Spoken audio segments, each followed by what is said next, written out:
क्या आरसीपी सिंह बिहार में कोई पार्टी लॉन्च करने जा रहे हैं? इसकी चर्चा अब तेज हो चली है। कारण क्या है ये आपको हम बताते हैं। आज पूरे दिन के अगर हम राजनीतिक प्रकरण जो बिहार में घटी है उसको देखें तो केंद्र बिंदु में आरसीपी सिंह रहे।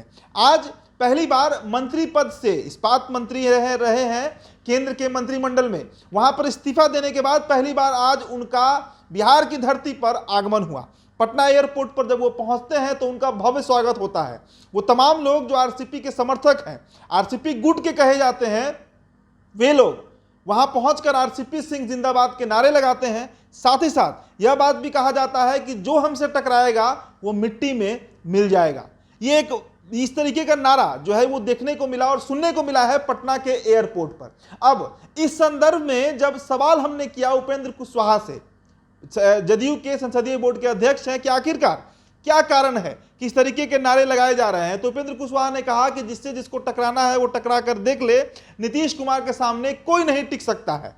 तो अब जेडीयू में दो फार होते हुए साफ दिख रहा है और दो फार हो चुका है। दरअसल कहें क्योंकि जब से राज्यसभा का टिकट कटा है आरसीपी सिंह का, तब से लगातार वो चुप्पी साधे हुए थे। लेकिन आज पटना एयरपोर्ट पर उन्होंने खुलकर कहा। इसके पहले भी आपको याद होगा कि उन्होंने कहा था कि वो किसी के हनुमान नहीं है, उनका नाम आरसीपी सिंह है, वो रामचंद्र प्रसाद सिंह है, वो किसी के हनुमान नहीं है। इसका मतलब साफ था कि नीतीश कुमार से उनकी अब नहीं बन रही है।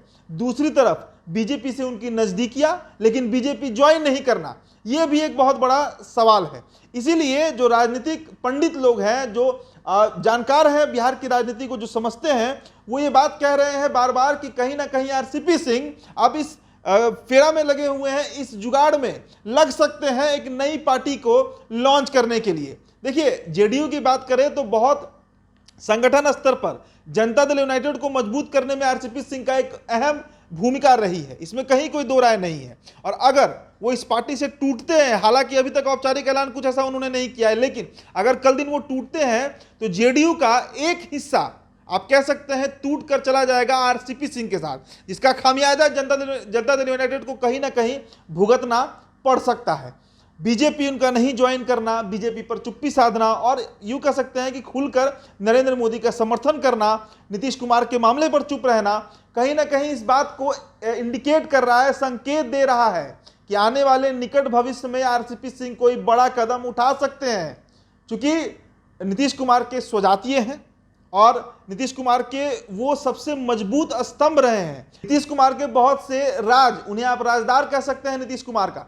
इन सभी मामलों में आरसीपी सिंह अगर बिहार में कोई पार्टी लॉन्च करते हैं और बीजेपी का मदद उन्हें मिलता है तो एक बड़ा नुकसान, एक बड़ा झटका जेडीयू को मिल सकता है। उपेंद्र कुशवाहा ने साफ शब्दों में कहा है कि जिसको जिससे टकराना है टकराए, लेकिन आरसीपी सिंह अब इन बातों का नोटिस नहीं ले रहे हैं, मंद मंद मुस्कुराते हुए दिखते हैं और उनके समर्थक एयरपोर्ट पर यह नारा लगाते हैं कि जो हमसे टकराएगा वो मिट्टी में मिल जाएगा। कौन किससे टकराएगा और उस टकरार का क्या निष्कर्ष निकलेगा, यह बहुत जल्द निकट भविष्य में हम सभी को पता चल जाएगा। फिलहाल इस खबर में इतना ही।